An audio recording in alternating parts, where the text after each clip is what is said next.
Yeah. I Got have the too much fun. crud. Too much fun recording these. I go back and listen, and I hear me say the wrong names of band members and wrong albums and stuff. I just get so over Over, excited overcome. that I'm like, I hope the four people that listen to us understand. I hope Karen understands that. Yeah.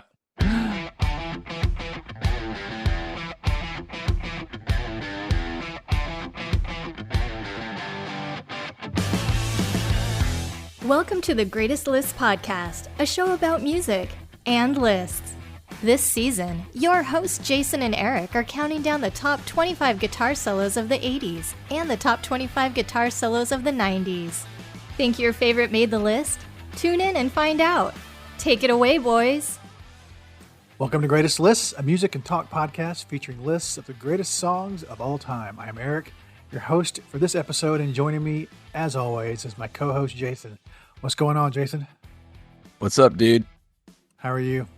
I'm doing fine, man. It feels like a full moon. It could be a full moon.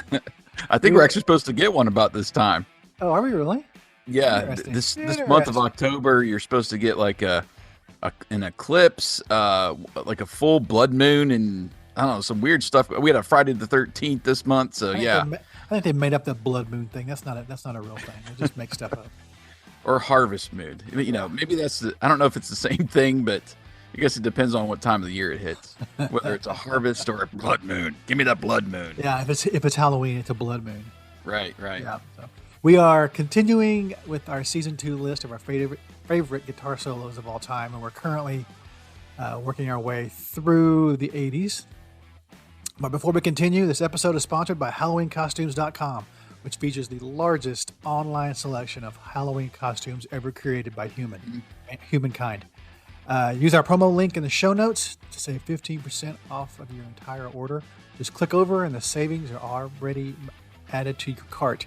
But you better hurry up because you got to make your order before October 31st, which is coming up quick. This is 1 week warning, man. Get your order in if you want it before Halloween. That's right. This episode, we are at number 7 on our countdown. And in this episode, we're talking about the song Bark at the Moon from Jake E. Lee and Ozzy Osbourne. Behind the music. Jakey Louis Williams, a.k.a. Jake E. Lee, was born in 1957 and grew up in San Diego, California. He's best known as the guitar player for Ozzy Osbourne between 1982 and 1987. But before that, a little history for Jake E. Lee. In 1980, Lee joined a local heavy metal band called Mickey Rat, who soon shortened their name to Rat and relocated to the Sunset Strip in Los Angeles.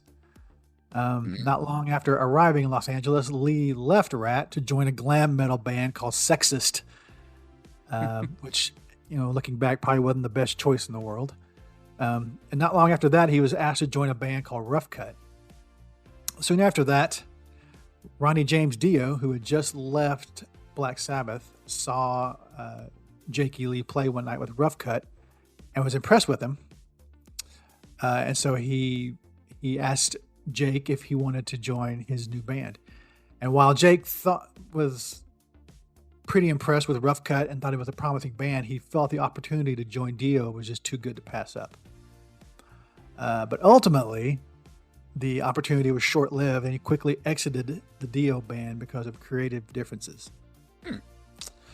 But when it came to Ozzy, when Ozzy Osbourne sought a replacement for guitarist Brad Gillis, who we talked about a couple songs ago,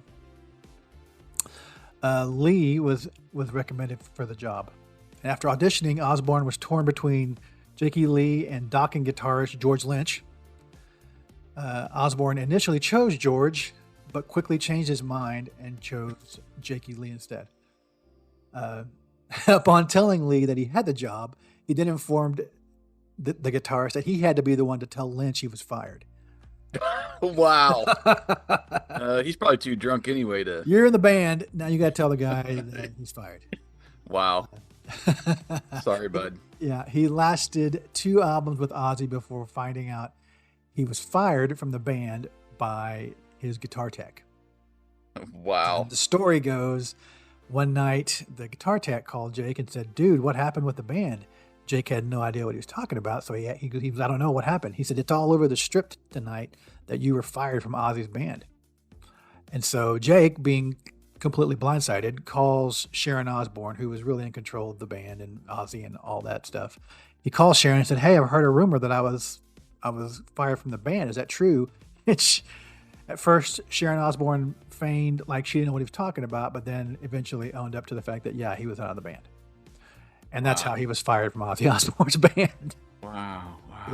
Yeah. So in 1988, he formed a band called Badlands. And they had 2 completed albums, Badlands in 1989 and Voodoo Highway in 1991. And they broke up in 93. And in 98, they put out an unfinished album of songs that they had been working on but hadn't quite completed yet. Let's get personal. So part of this first group of heavy metal videos that I ever saw, either on MTV or local access channels, this song was one of those videos. There was, Quiet Riot between Metal Health and Come On Feel the Noise, and Motley Crue with Shout Out the Devil, and then this song. These were some of the first metal videos I saw. And a friend of mine had the album, and like the actual album, and he had a cassette deck, and so we were able to make a tape of the album for me to have. There are only like 3 songs that I really liked on the album, but I listened to them nonstop. Now, my biggest story about this album is one day I was in my bedroom watching the video for this song, and my mom walked in and saw the video. And if you've seen the video, you know that the main character of the video is Ozzy Osbourne dressed up like the Wolfman. Right. I mean, he literally has hair glued to his entire body. He turns into the Wolfman for the video. But I mean, it looks like it's a very dark and scary and kind of evil video. And my mom walks in while I'm watching this video, and literally, I think I mentioned last episode or maybe 2 episodes ago that my parents were the rock and roll Nazis in my life for several years, and I almost lost my TV privileges in my room because I was watching that video. And so I had to quit closing my door when I was watching videos, and I had to give up my cassette of this album because, and for the life of me, I don't know why I said I had it. I could have just said no, I don't have it. But I did. But I told them I had it, so I had to give it up and gave it to them, and they took it away. And if I was ever watching videos, I had to leave the door open so they could tell what I was watching. That's my history with this song, as stupid as it is. So your mom barked at you. My mom barked at me for barking at the moon. Ozzy. Yeah. But I will say, after I gave the tape up, it wasn't a week later that I had another copy of it because I went to school. Right. Hey, dude, can you hook me up? Copy of it. Yep. And I had to lie to him because he was like, well, "What happened to your first copy?" And I couldn't say I couldn't say what happened. So I just said right that I had lost it. What was your history with this song or this album? Yeah, this is another one like in that phase that I've mentioned before, like in the early 2000s when Napster was around. Oh, yeah. Nice. And I was downloading, all these, what I was calling, classic rock of the time. This is one of those albums that I didn't listen to until then, like fully. And I agree with you. There's a few good songs on here. Definitely not my favorite Ozzy, but that period. When did Headbangers Ball start? That was probably mid 80s. 1984, I think, is when the first. Okay, I was thinking maybe it was a little bit later, but it might have been maybe 85. But I think it was.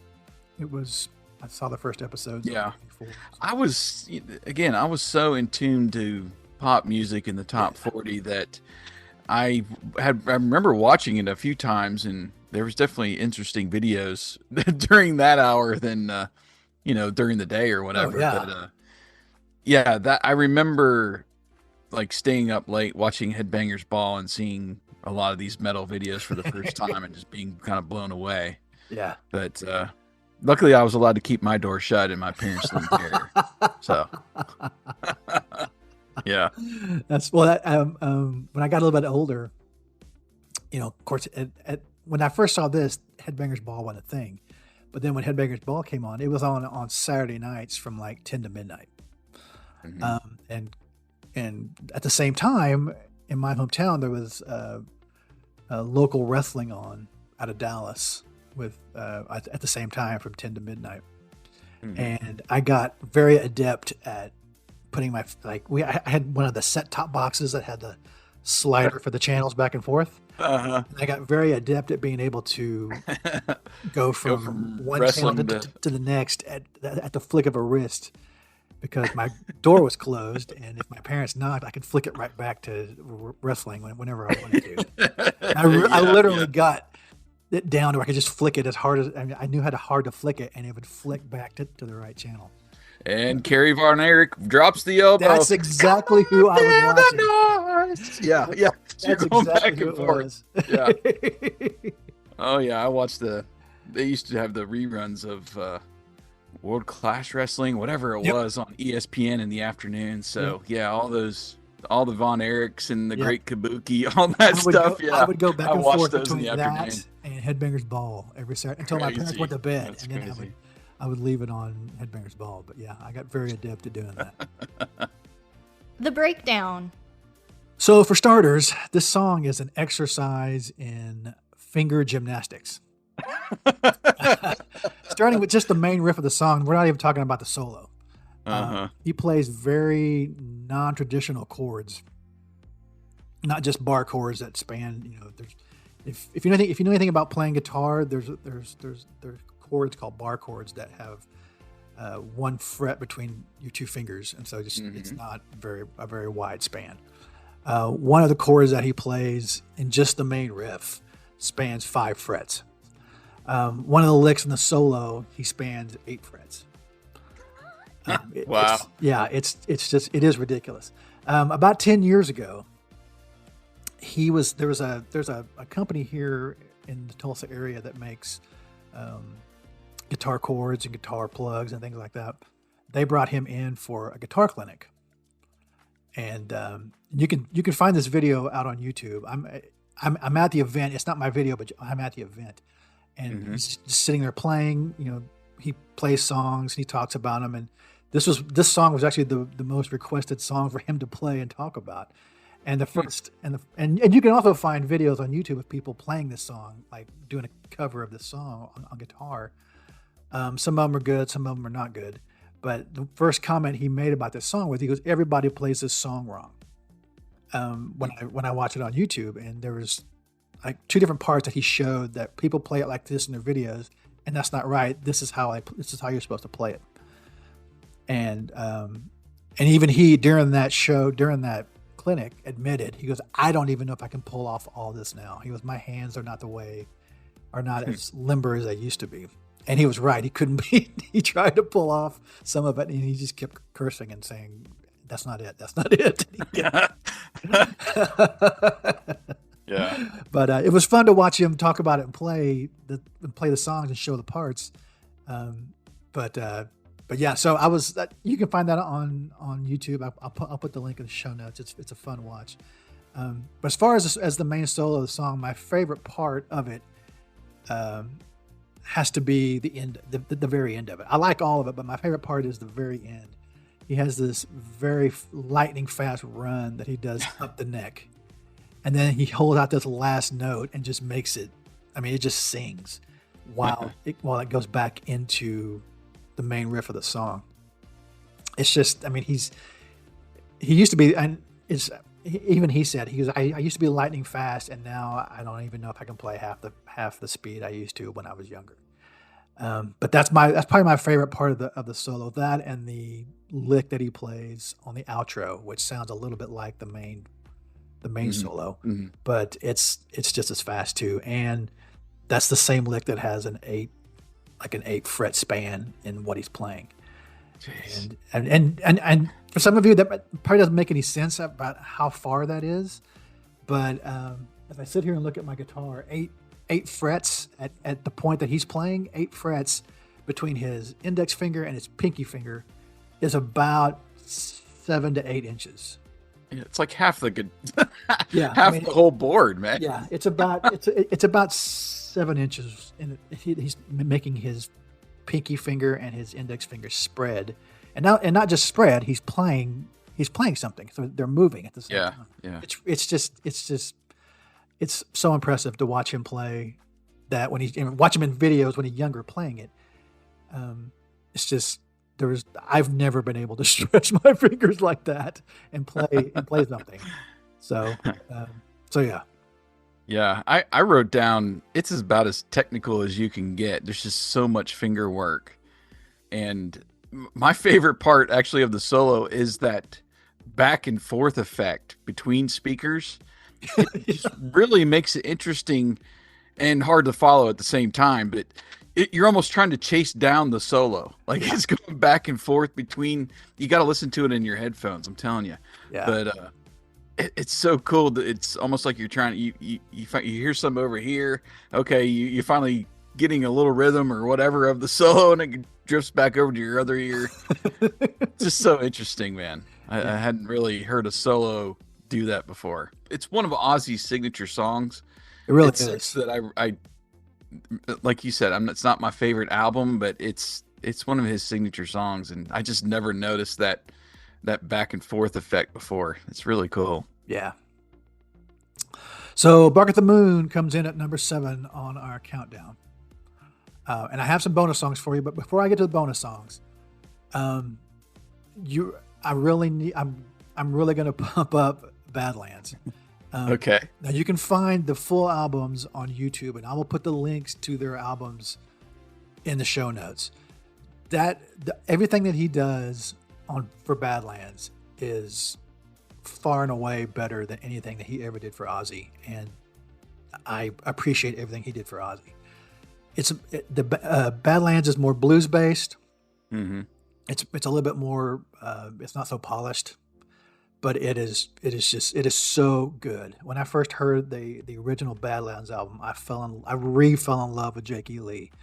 But those first 2 albums that they had are just so choice. That on the second one, they do a cover of "Fire and Rain" from James Taylor, and Really, oh my God, it is so good.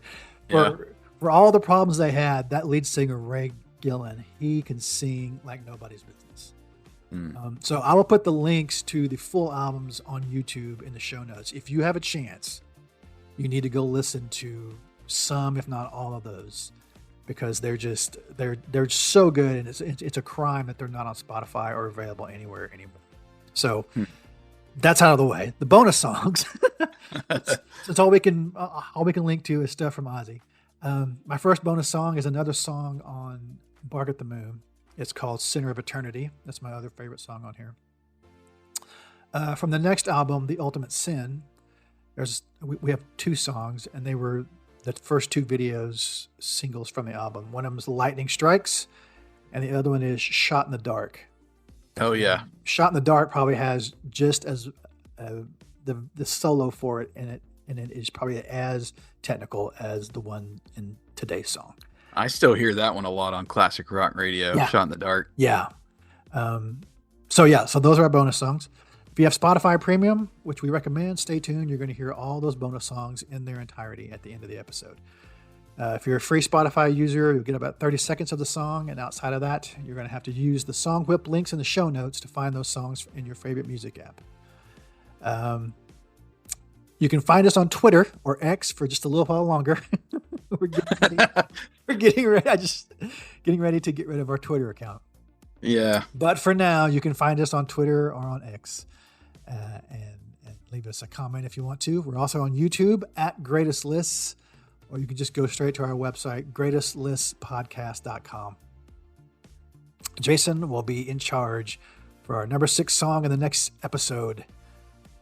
Thank you for listening to The Greatest Lists. We look forward to continuing our countdown next time. You've been listening to The Greatest Lists.